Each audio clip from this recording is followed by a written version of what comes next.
शादी की शहनाइयां बज रही थीं।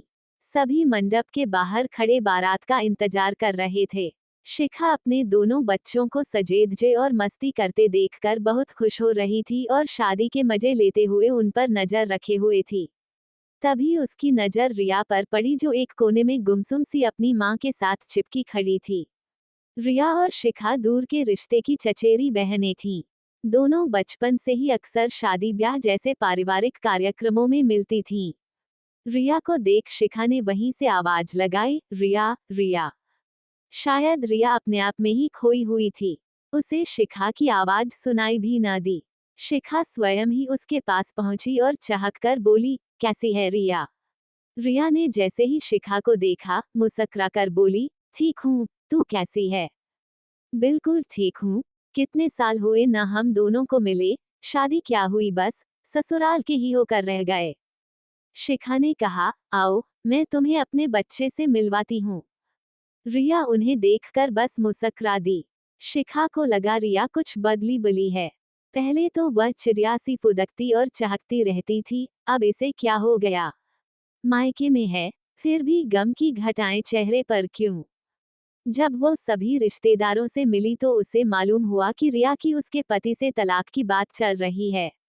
वह सोचने लगी, ऐसा क्या हो गया, शादी को इतने वर्ष हो गए और अब तलाक। उससे रहा न गया, इसलिए मौका ढूंढने लगी कि कब रिया अकेले में मिले और कब वह इस बारे में बात करे। शिखा ने देखा कि शादी में फेरों के समय रिया अपने कमरे में गई है तो वह भी उसके पीछे पीछे चली गई।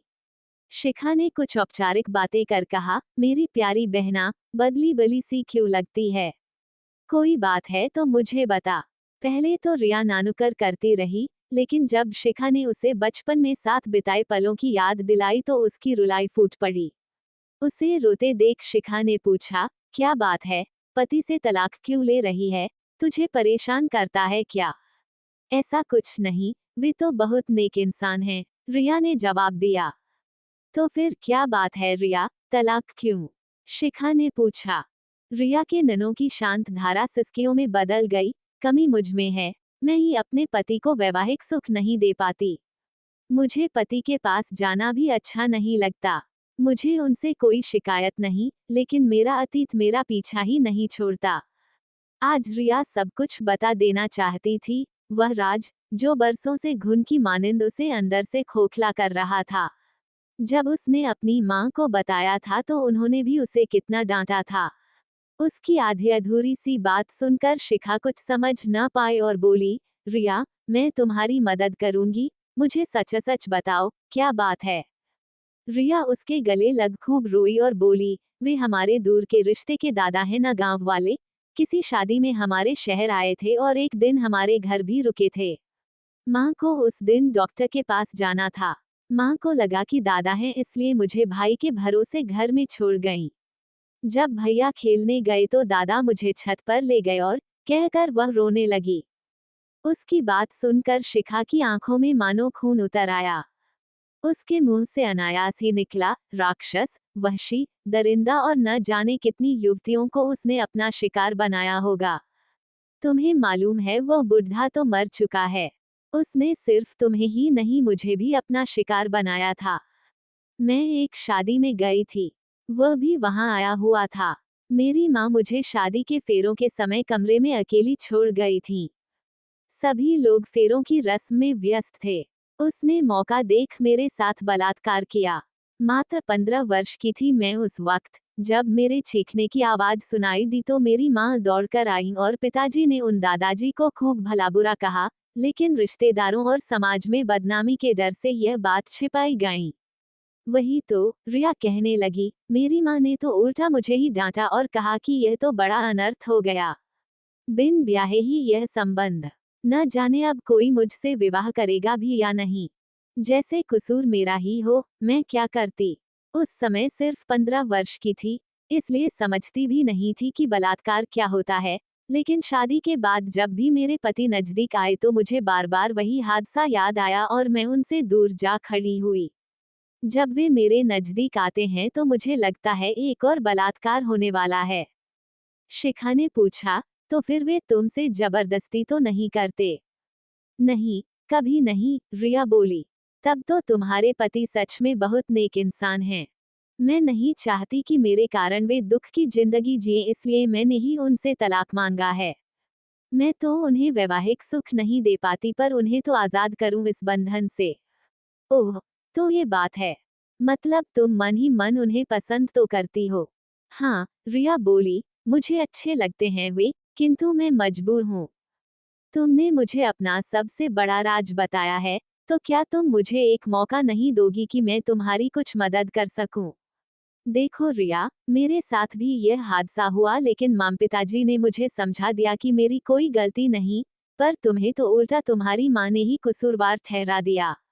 शायद इसलिए तुम अपने आप को गुनाहगार समझती हो, शिखा बोली। तुम कहो तो मैं तुम्हारे पति से बात करूं इस बारे में। नहीं नहीं, तुम ऐसा कभी न करना, रिया ने कहा। अच्छा नहीं करूंगी, लेकिन अभी हम 3-4 दिन तो हैं यहाँ शादी में, तो चलो, मैं तुम्हें काउंसलर के पास ले चलती हूँ। वह, क्यों? रिया ने पूछा। तुम मेरा विश्वास करती हो ना, तो सवाल मत पूछो। बस, सुबह तैयार रहना। अगले दिन शिखा सुबह ही रिया को एक जाने माने काउंसलर के पास ले गई। काउंसलर ने बड़े प्यार से रिया से सारी बात पूछी। एक बार तो रिया झिझकी, लेकिन शिखा के कहने पर उसने सारी बात काउंसलर को बता दी। ये सुनकर काउंसलर ने रिया के कंधे पर हाथ रख कर कहा, देखो बेटी, तुम बहुत अच्छी हो, जो तुमने अपनी माँ की बात मानकर यह राज छिपाए रखा, लेकिन इसमें तुम्हारी कोई गलती नहीं। तुम अपने आप को दोषी क्यों समझती हो? क्या हो गया अगर किसी ने जोर जबरदस्ती से तुमसे संबंध बना भी लिए तो?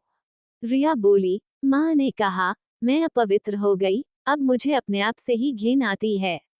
इसलिए मुझे अपने पति के नजदीक आना भी अच्छा नहीं लगता। काउंसलर ने समझाते हुए कहा, लेकिन इसमें अपवित्र जैसी तो कोई बात ही नहीं, और इस काम में कुछ गलत भी नहीं। ये तो हमारे समाज के नियम हैं कि ये संबंध हम विवाह बाद ही बनाते हैं।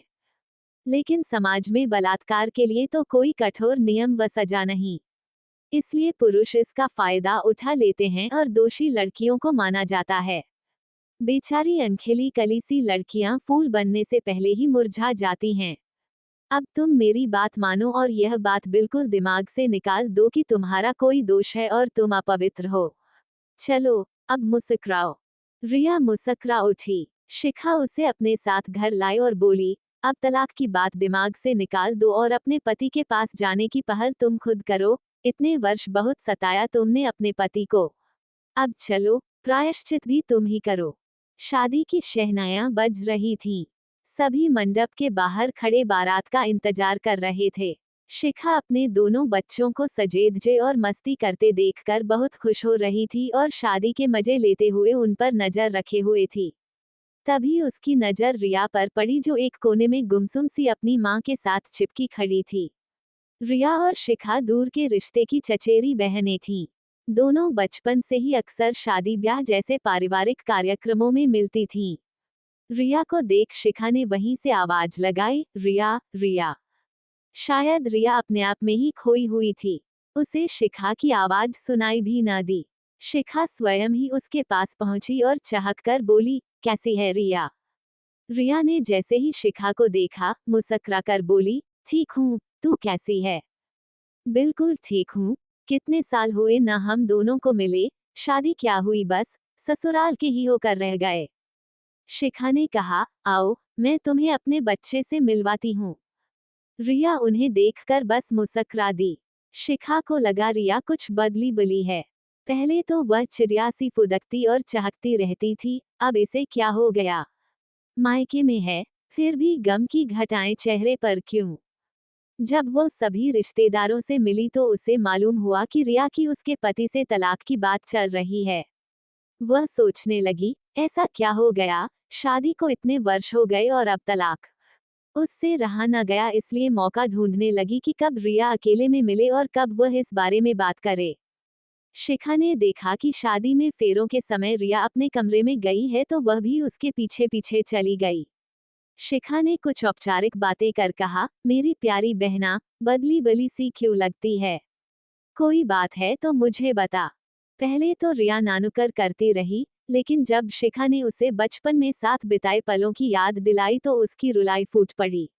उसे रोते देख शिखा ने पूछा, क्या बात है, पति से तलाक क्यों ले रही है, तुझे परेशान करता है क्या? ऐसा कुछ नहीं, वे तो बहुत नेक इंसान हैं, रिया ने जवाब दिया।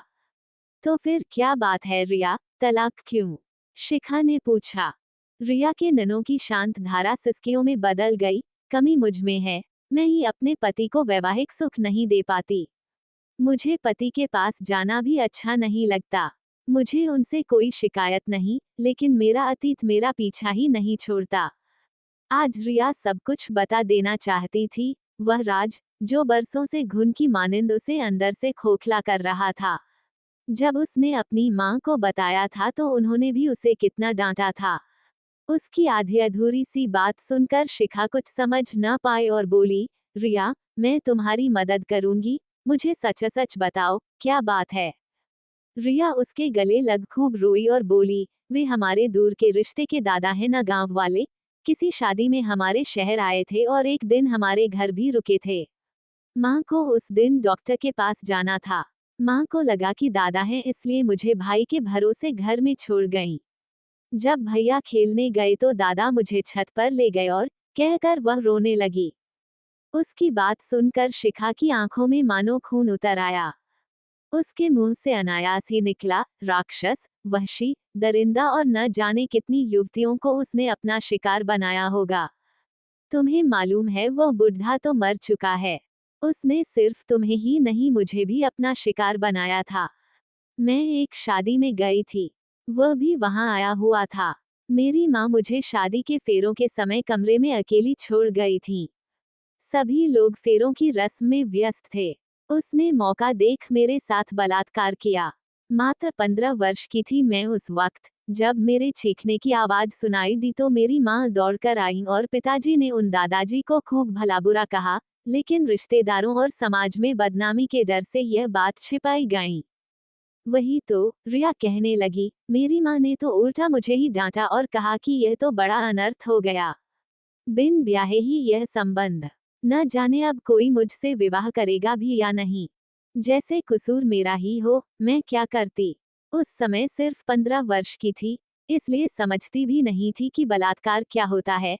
लेकिन शादी के बाद जब भी मेरे पति नजदीक आए तो मुझे बार बार वही हादसा याद आया और मैं उनसे दूर जा खड़ी हुई। जब वे मेरे नजदीक आते हैं तो मुझे लगता है एक और बलात्कार होने वाला है। शिखा ने पूछा, तो फिर वे तुमसे जबरदस्ती तो नहीं करते? नहीं, कभी नहीं, रिया बोली। तब तो तुम्हारे पति सच में बहुत नेक इंसान हैं। मैं नहीं चाहती कि मेरे कारण वे दुख की जिंदगी जिए, इसलिए मैंने ही उनसे तलाक मांगा है। मैं तो उन्हें वैवाहिक सुख नहीं दे पाती पर उन्हें तो आजाद करूं इस बंधन से। ओह, तो ये बात है। मतलब तुम मन ही मन उन्हें पसंद तो करती हो? हाँ, रिया बोली, मुझे अच्छे लगते हैं वे, किंतु मैं मजबूर हूँ। तुमने मुझे अपना सबसे बड़ा राज बताया है, तो क्या तुम मुझे एक मौका नहीं दोगी कि मैं तुम्हारी कुछ मदद कर सकूं? देखो रिया, मेरे साथ भी यह हादसा हुआ लेकिन माम पिताजी ने मुझे समझा दिया कि मेरी कोई गलती नहीं, पर तुम्हें तो उल्टा तुम्हारी माँ ने ही कसूरवार ठहरा दिया। शायद इसलिए तुम अपने आप को गुनाहगार समझती हो, शिखा बोली। तुम कहो तो मैं तुम्हारे पति से बात करूं इस बारे में। नहीं नहीं, तुम ऐसा कभी न करना, रिया ने कहा। अच्छा नहीं करूंगी, लेकिन अभी हम 3-4 दिन तो हैं यहाँ शादी में, तो चलो, मैं तुम्हें काउंसलर के पास ले चलती हूँ। वह, क्यों? रिया ने पूछा। तुम मेरा विश्वास करती हो ना, तो सवाल मत पूछो। बस, सुबह तैयार रहना। अगले दिन शिखा सुबह ही रिया को एक जाने माने काउंसलर के पास ले गई। काउंसलर ने बड़े प्यार से रिया से सारी बात पूछी। एक बार तो रिया झिझकी, लेकिन शिखा के कहने पर उसने सारी बात काउंसलर को बता दी। ये सुनकर काउंसलर ने रिया के कंधे पर हाथ रख कर कहा, देखो बेटी, तुम बहुत अच्छी हो, जो तुमने अपनी माँ की बात मानकर यह राज छिपाए रखा, लेकिन इसमें तुम्हारी कोई गलती नहीं। तुम अपने आप को दोषी क्यों समझती हो? क्या हो गया अगर किसी ने जोर जबरदस्ती से तुमसे संबंध बना भी लिए तो? रिया बोली, माँ ने कहा, मैं अपवित्र हो गई, अब मुझे अपने आप से ही घिन आती है। इसलिए मुझे अपने पति के नजदीक आना भी अच्छा नहीं लगता। काउंसलर ने समझाते हुए कहा, लेकिन इसमें अपवित्र जैसी तो कोई बात ही नहीं और इस काम में कुछ गलत भी नहीं। ये तो हमारे समाज के नियम हैं कि ये संबंध हम विवाह बाद ही बनाते हैं।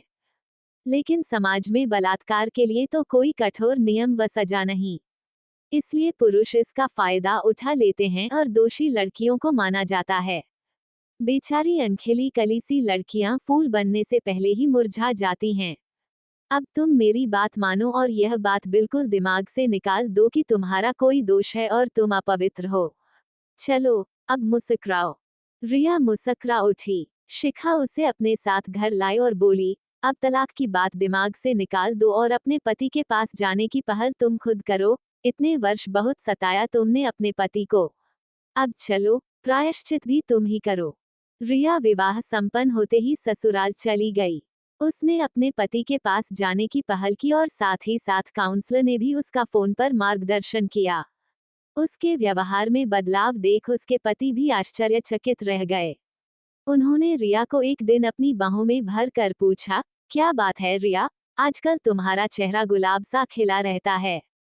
वह जवाब में सिर्फ मुस्कुरा दी और बोली, अब मैं सदा के लिए तुम्हारे साथ खिली रहना चाहती हूँ, मैं तुमसे तलाक नहीं चाहती।